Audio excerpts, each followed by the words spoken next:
তো আজকে আমি আলোচনা করব বা আজকে আমি কিছু কথা বলবো আর কি, যে মানুষের টেনশন কেন হয় বা একটা টেনশন মানুষকে কতটা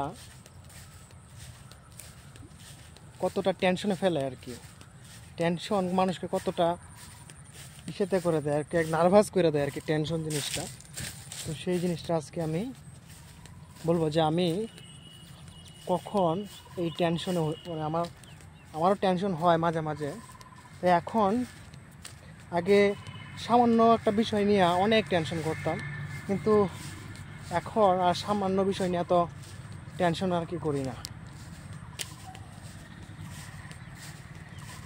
তো আমি হাঁটতেছি আর কি আইল দিয়া, এদিকে তোমার ধানের চারা গাছগুলো লাগানো হয়েছে, ধানের রোয়া বলে আর কি।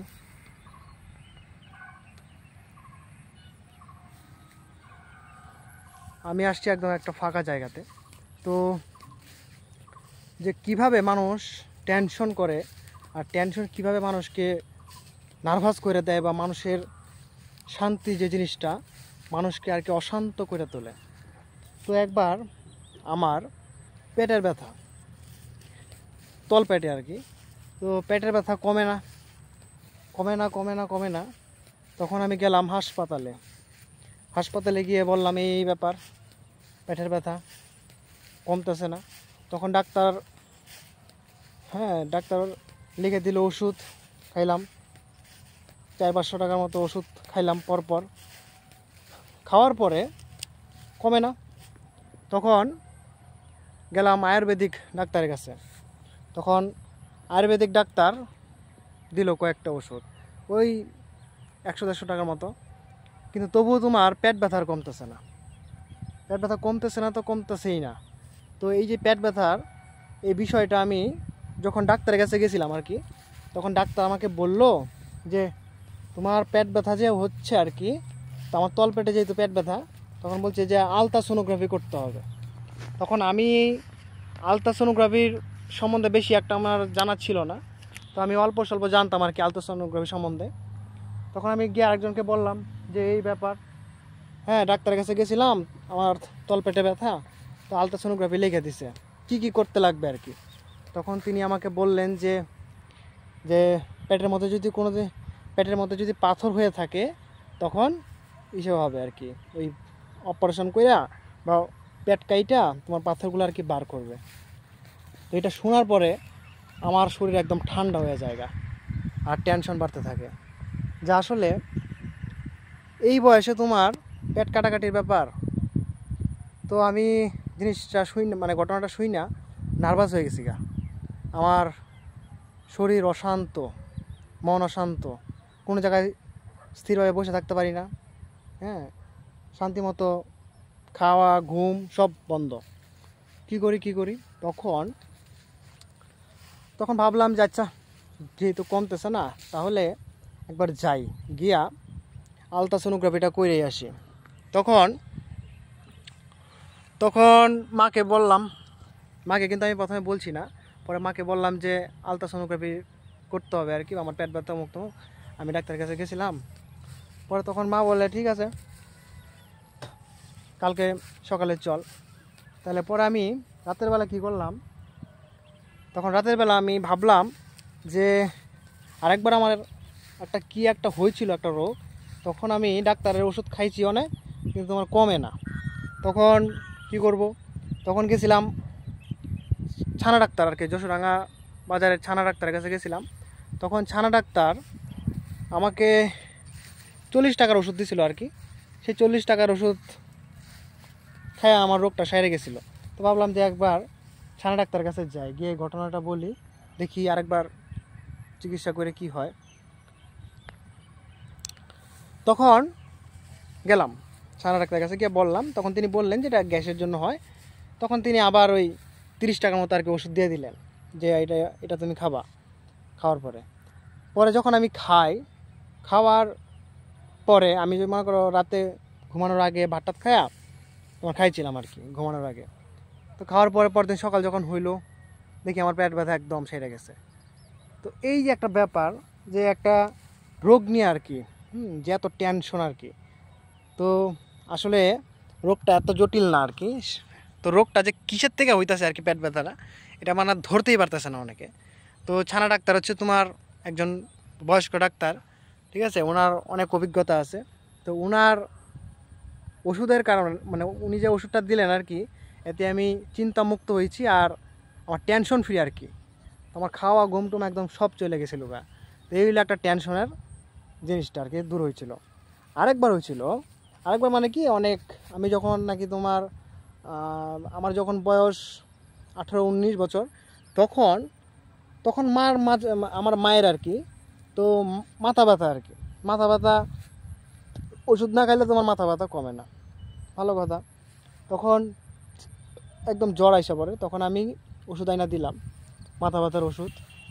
কিন্তু তোমার দেখি এটা কয়দিন পর পরই তোমার খালি মাথা ব্যথা হয়। আর যখন মায়ের এরকম অসুখ হয় আর কি, তখন আমার টেনশন ঢুকে যায়, ঠিক আছে। আমি তখন খাওয়া টাওয়া এগুলা, খাওয়া ঘুম আমার শান্তি লাগে না, বা আমি যখন কোনো জায়গায় যাই আমার শান্তি লাগে না আর কি। তো এই হলো একটা ব্যাপার। কিন্তু এখন বুঝছি যে মানুষের রোগ হবে, আবার সেই রোগ মুক্তি হবে আর কি, বা সেই রোগটা সেরেও যাবে। আমরা শুধু শুধু টেনশন করি আর কি, অতিরিক্ত টেনশন করি। তো অতিরিক্ত টেনশনের কারণে আর কি আমাদের যে শান্তিপূর্ণ জীবনযাপনটা অশান্ত হয়ে যায়। তো এই হলো আমার কথা আর কি, যে আমি এই মানে ছোটোখাটো বিষয় আগে অনেক চিন্তা করতাম, ঠিক আছে, বা অনেক টেনশন করতাম। এখন এখন বুঝি আর কি। এখন আগে যেমন মনে করো এতটা বুঝতাম না, এখন সময়ের সাথে সাথে আর কি বুঝছি ব্যাপারটা, যে মানুষের রোগ হবে এবং সেই রোগের চিকিৎসাও আছে এবং সেরেও যাবে একটা সময়। তো আমরা কি করি, সেই রোগটা নিয়ে আর কি টেনশনটা বেশি করে ফেলি আর কি, বা অতিরিক্ত চিন্তা করে ফেলি। তো আমার মনে হয় যে যত বড়ই রোগ হোক না কেন, সেটার কোনো না কোনো একটা রাস্তা অবশ্যই হবে। বা আমি যে মনে করো এখন আমার যে বয়স, আমার এর আগে কত কত অসুখ হয়েছে, আমি কত কত টেনশন করছি, বা মনে করো আমার আপনজনের অনেক কিছু হয়ে গেছে গা, হ্যাঁ। তো অনেক টেনশন করতাম আর কি। এখন আর এত টেনশন করি না আর কি, এখন ফ্রিলি আর কি।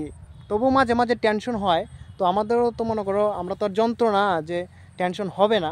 তবে আগে যেমন অতিরিক্ত টেনশন করতাম, বা মনে করো খারাপ চিন্তা ভাবনা, তো এখন ওইটা একটু কম আর কি। এখন এটা একটু কন্ট্রোল করতে পারছি আর কি, টেনশনের জিনিসটাকে এখন বুঝি আর কি ব্যাপারটা। তো এই হইল তোমার ঘটনাটা। তো এখন আমি আছি তোমার একদম বিস্তীর্ণ একটা জায়গায়, একদম ফাঁকা, এখানে কেউ নাই চারপাশে। চারপাশে শুধু তোমার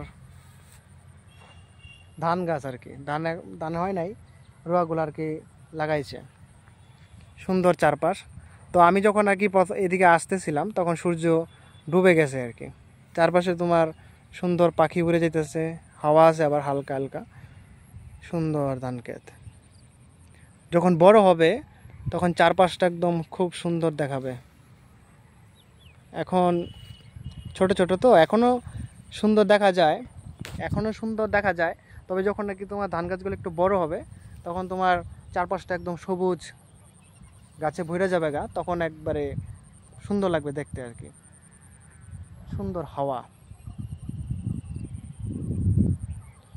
পৃথিবী বড়ই বৈচিত্র্যময়। এদিকে আর কি সূর্য ডুবে গেছে, পশ্চিম দিকে আমাদের এদিকে, খুব সুন্দর। তো ভাবছিলাম যে অন্য কোথাও যাব, পরে ভাবলাম যে এইখানেই সুন্দর একটা জায়গা, হ্যাঁ, চারপাশে তোমার সুন্দর ধান গাছের রোয়ার লাগানো আছে, বা সুন্দর আর কি ছোটো ছোটো ধানের চারা গাছ লাগানো আছে, সুন্দর প্রকৃতি আর ফাঁকা জায়গা আর সুন্দর হাওয়া বইতেছে।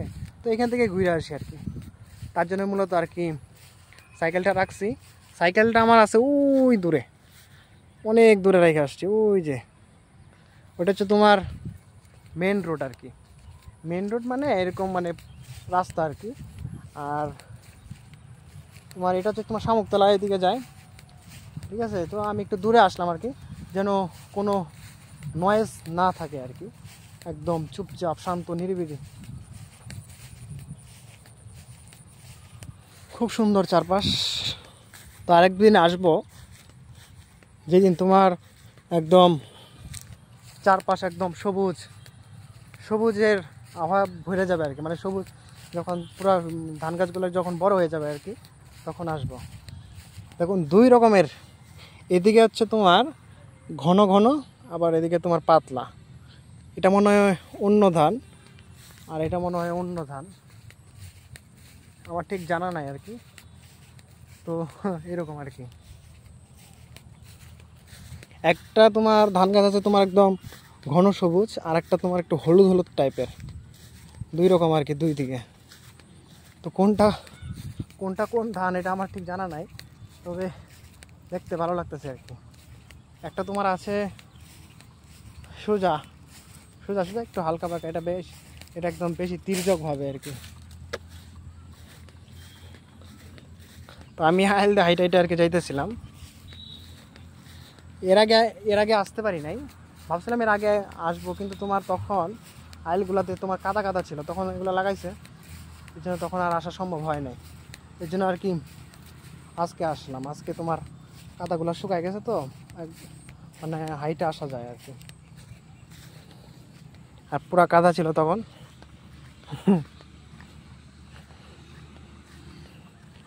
এখন সন্ধ্যা হয়ে যেতেছে আস্তে আস্তে। তো যারা ভিডিওটা দেখলেন ধন্যবাদ, ভালো থাকবেন, সুস্থ থাকবেন।